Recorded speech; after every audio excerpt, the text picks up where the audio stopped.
अभी तक हमने देखा कि मिस्टर चाओ को फिर से गुई के बारे में सब पता चल चुका है कि कैसे कैसे मोमो नाम की लड़की के अंदर एक एलियन की सोल है जिसने मेरी मेमोरीज को इरेज कर दिया था। अब नेक्स्ट सीन में हम देखते हैं कि हेलान और गुई जब साथ में स्कूल में थे और मूवी के बारे में बात कर रहे होते हैं तो तब ली फेंग को इन दोनों को साथ में देखकर गुस्सा आ गया, इसलिए वो हेलान से बोली कि मैं तुमसे अकेले में बात करना चाहती हूँ। हेलान कहता है जो भी बात करनी है अभी करो, लेकिन गुई बोली इट्स ओके मैं जा रही हूँ और फिर तभी यहाँ से चली गई। तो तब ली फेंग हेलान से पूछती है कि क्या तुम गुई को पसंद करने लगे हो।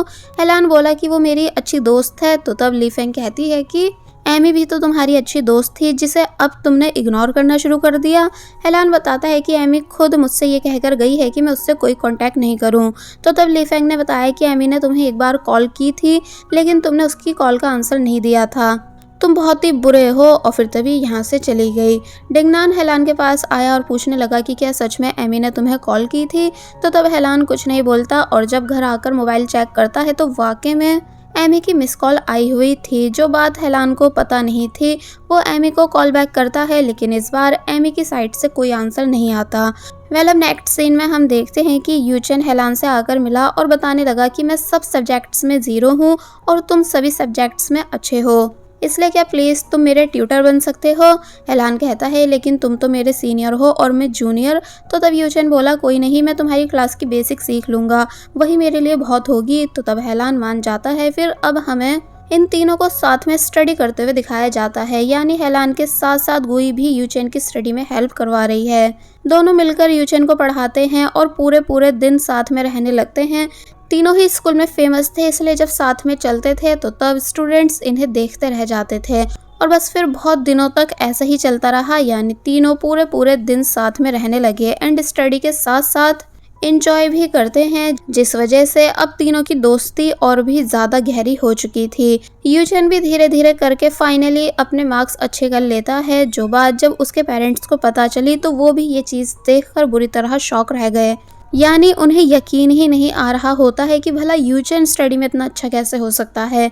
तो वहीं यूचेन खुशी के मारे पागलों की तरह बस हंसता जा रहा था, जैसे कि वो खुद सदमे में है कि अब वो भी स्मार्ट स्टूडेंट बन चुका है, इसलिए तभी खुशी के मारे नीचे गिर जाता है। अब नेक्स्ट सीन में हमें दिखाया जाता है कि लायरा गुई को उसकी गेमिंग प्रोफाइल दिखाते हुए बता रही है कि आजकल तुम सुपर फेमस बन चुकी हो, जो चीज़ ठीक नहीं, क्योंकि डिस्ट्रिक्ट 7 के लोगों को अपनी पहचान सभी से छुपाकर रहना होता है, लेकिन जिस तरह से तुम फेमस हो रही हो तुम लोगों की नज़रों में आने लगी हो।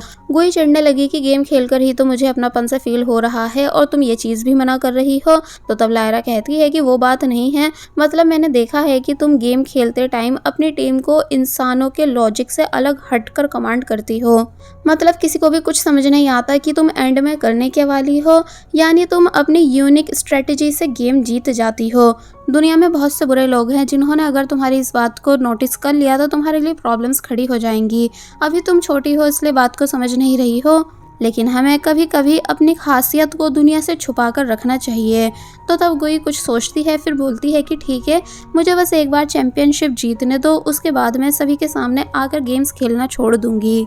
तो तब लायरा खुश हो गई कि गुई को उसको समझाया हुआ समझ आ गया। अब नेक्स्ट सीन में हमें दिखाया जाता है कि आज फाइनली वो दिन आ चुका है जब टॉप 2 टीम्स आपस में कंपटीशन करने वाली हैं। काफ़ी लोग इस बैटल को देखने आए हुए होते हैं और फिर अब फर्स्ट टीम दिखाई गई जिसके इस लीडर का नाम है टैंग, जो कि एक रिसर्चर भी है। तो वहीं दूसरी टीम थंडर टीम होती है। दोनों को गुड लक कर दिया जाता है, जिसके बाद गेम स्टार्ट होता है। थंडर के सभी मेंबर्स अपनी अपनी पोजीशन ले लेते हैं जैसे वो सच में स्पेसशिप में बैठे हों, और फिर जब फाइट स्टार्ट हुई तो दिखाया जाता है कि थंडर टीम की कैसे एक बहुत बड़ी स्पेसशिप है जिसे इन लोगों को दुश्मन से प्रोटेक्ट करना है। टैंक की टीम नॉनस्टॉप इन लोगों पर अटैक करती है क्योंकि इन लोगों को स्पेसशिप को ब्रेक करना है। तो वहीं गुई सभी को अलग अलग तरीके से कमांड कर रही थी, यानी वो ऐसी सिचुएशन बना देती है कि टैंक को लगने लगा कि इन लोगों को खेलना नहीं आता, मतलब कि ये आसानी से हार जाएंगे। तो वहीं इसी बीच यूचेन का फ्रेंड हार जाता है। अब बचे ये सभी लोग। यूचेन की बुरी हालत होने लगी, यानी सिचुएशन एकदम बेकार होती जा रही होती है। ये लोग बस हारते ही जा रहे थे, लेकिन जब सही टाइम आने पर गुई को लगा कि अब अटैक करना सही होगा तो तब वो अपनी टीम से फास्ट अटैक करने के लिए बोलती है, जिस वजह से टैंक की टीम में से एक एक करके लोग मरने लग जाते हैं। और फिर फाइनली गुई ने टैंक को भी हरा दिया, यानी यहाँ टैंक की अपनी जूनियर गुई से इतनी बुरी हार हुई कि एक टाइम के लिए वो भी शॉक में चला जाता है। तो वहीं पब्लिक गुई की यूज़र आईडी का नेम चिल्लाने लगती है कि एबीयू तुम बेस्ट हो, हम इस लड़की के बहुत बड़े फैन हैं। वेल फाइनली बैटल एंड होती है जहां ये सब हद से ज़्यादा खुश नज़र आ रहे होते हैं कि आखिरकार हमने कर ही दिखाया। तो वहीं टैंग अब गुई से हाईली इम्प्रेस नज़र आ रहा था।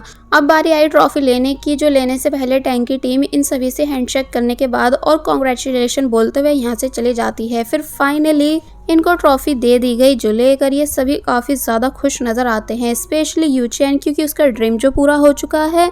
तो वहीं गुई हेलान को देखते हुए काफ़ी ज़्यादा खुश नज़र आ रही होती है। जिसके बाद जब ये सभी साथ में यहाँ से जा रहे थे एंड यूचेन अपोजिट टीम का मजाक बना रहा होता है कि उन लोगों के फेस देखने लायक थे, और फिर जब वो भी आगे चला गया तो तब हेलान ने गुई को अबू कहकर पुकारा। गुई फ्रीज रह गई अपने प्लेनेट वाले निक नेम को सुनकर। फिर हेलान आकर बताता है कि तुम्हारी यूजर आईडी का मतलब एबीयू नहीं बल्कि अबू है ना।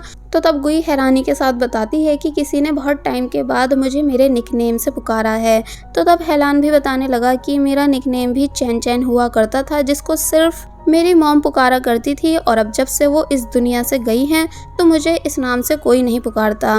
कि तभी सीन चेंज होता है एंड दिखाया जाता है कि ट्रॉफी रखने के बाद गुई वीडियो रिकॉर्ड करने लगी एंड बताती है कि ये मेरी अर्थ पर 3rd ट्रॉफी है, लेकिन अब मुझे खुद को रिवील करना बंद कर देना चाहिए क्योंकि मेरा इस तरह दुनिया के सामने परफेक्ट बनकर रहना ठीक नहीं। और फिर हेलान के बारे में बताने लगी कि आज हेलान ने जिस तरह मेरा नाम पुकारा, मुझे ऐसी फील आई कि जैसे मैं हेलान को अपनी सच्चाई बताने वाली हूँ इमोशनल होकर कि मैं दूसरे प्लेनेट से आई हूँ। पर थैंक गॉड मैंने ऐसा कुछ नहीं करा, लेकिन शायद एक दिन मुझे हेलान को सच बताना ही होगा कि मैं अर्थ से जाने वाली हूँ क्योंकि वो मेरा अच्छा दोस्त है। वेल अब नेक्स्ट सीन में हम देखते हैं कि बैटल जीतने के बाद ये लोग स्कूल में बहुत ही ज़्यादा फेमस बन चुके होते हैं, जिन्हें डिंगनान बता रहा है कि मेरे पास नॉन स्टॉप इंटरव्यूज़ और बैटल्स की कॉल्स आ रही हैं। और फिर तभी एक कॉल वो इन्हीं सभी के सामने अटेंड करता है और इंटरव्यू देने से मना कर देता है। फिर बोला कि मुझे एक परफेक्ट मैनेजर जैसी फील आ रही है। जिंजिंग बताने लगी कि सबसे ज़्यादा हाइप इस बात की है कि हेलान और गुई साथ में अच्छे लगते हैं, इसलिए इन्हें कपल बन जाना चाहिए। तो तब डिंगनान बोला कि हाँ ये दोनों ट्रेंडिंग पर हैं, इसलिए मुझे इनके साथ सेल्फी ले लेनी चाहिए। जिंजिंग सामने से भीड़ आती देख कहने लगी कि तुम लेट हो चुके हो, और फिर तभी हेलान और गुई के फैंस डिंगनान को साइड में करके सेल्फी लेने लग जाते हैं। वेल अब नेक्स्ट सीन में दिखाया जाता है कि गुई स्कूल में फेस हाइड करके रहने लगी है ताकि फैंस से बच सके। तो तब हेलान उसे आकर बताता है कि तुम ऐसे और ज़्यादा नोटिस हो रही हो। गुई हेलान से पूछने लगी कि तुम तो स्टार्टिंग से स्कूल में फेमस रहे हो, तो तुम अपने फैंस को कैसे हैंडल करते थे। तो तब हेलान बोला कि इसमें हैंडल क्या करना है, और फिर समझाता है कि देखो ये एक बहुत ही अच्छा टाइम होता है जब हम दूसरों के लिए स्पेशल बन जाते हैं, इसलिए हमें इस टाइम को एंजॉय करना चाहिए क्योंकि हमारे फैंस दिल से हमें पसंद करते हैं, इसलिए खुशी से हमारे पास आते हैं। तो तब गुई को हेलान की बात समझ आ जाती है कि तभी सीन चेंज हुआ और हमें टैंग नाम का वही रिसर्चर दिखाया गया जो कि कंपटीशन में गुई के अपोजिट था। वो किसी पर्सन को बॉस बोल रहा होता है एंड गुई के बारे में सब बता रहा है कि इस लड़की ने पहले ही स्ट्रेटेजी बना रखी थी कि इसे किस तरह अपनी अपोजिट टीम को हराना है। मतलब एज के हिसाब से ये लड़की कुछ ज़्यादा ही स्मार्ट है, यानी इसके अंदर ज़रूर कोई मिस्ट्री है।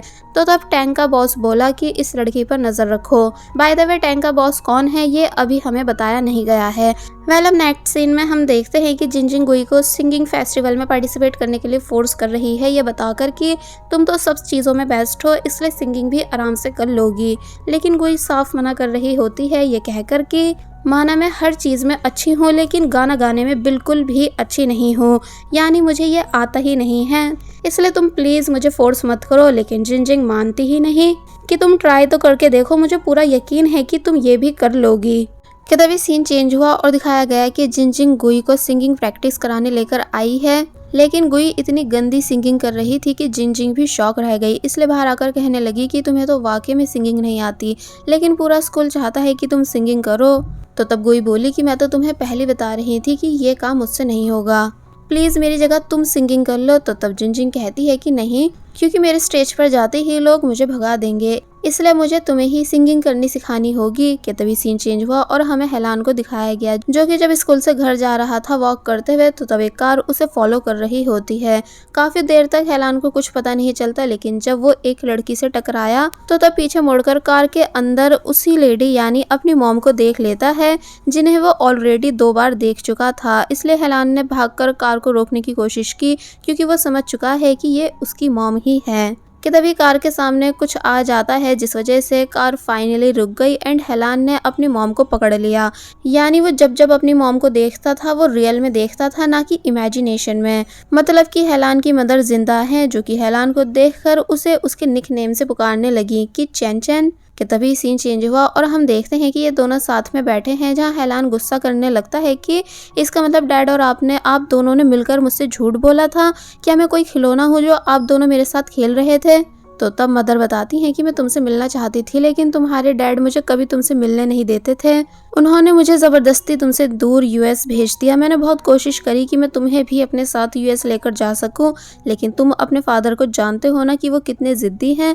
और फिर सॉरी करने लगती हैं कि हाँ वाकई में मेरी सारी गलती है, तुम प्लीज़ मुझे माफ़ कर दो। साथ ही तुम्हारा थैंक्स कि तुमने मुझे ये सब बातें बताने का मौका दिया। मैं अभी हाल फिलहाल में चाइना वापस आई हूँ और मेरे लिए तुमको थोड़ी सी दूरी से देखना भी ऐसा होता था कि जैसे मैं तुम्हें बहुत दूर से देख रही हूँ। इसलिए क्या प्लीज़ तुम मुझे माफ़ कर दोगे? हेलान कोई जवाब नहीं देता, बल्कि बस हैरानी से अपनी मॉम की सब बातों को सुन रहा था एंड सोच रहा है कि ये सब बातें सच हो सकती हैं, क्योंकि हेलान के फादर शुरू से बहुत स्ट्रिक्ट रहे हैं। इसलिए वो तभी थक कर नीचे बैठ जाता है। मॉम आगे बताने लगी कि उन्होंने एक एक दिन एक एक घंटे हेलान को हमेशा मिस करा है, इसलिए बस वो यूएस से चाइना नहीं आ पाई। उनके लिए ये सब साल बहुत मुश्किल रहे हैं, क्योंकि वो हेलान के लिए तड़पती रहती थी, लेकिन हेलान के फादर को बिल्कुल उन पर तरस नहीं आता था। वो उन्हें हेलान से दूर रखने की पूरी कोशिश करते थे। तो तब हेलान ये सब बातें सुनकर बहुत ही परेशान नजर आ रहा होता है।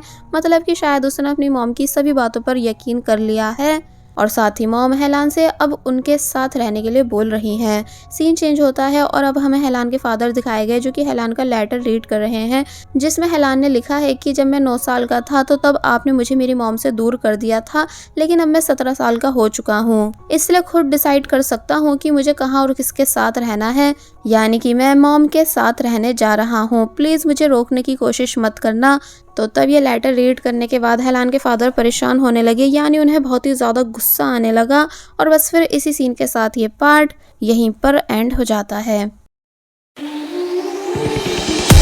There was a time when you had me falling to the ground. For next part, please subscribe my channel and hit the bell icon. Thank you.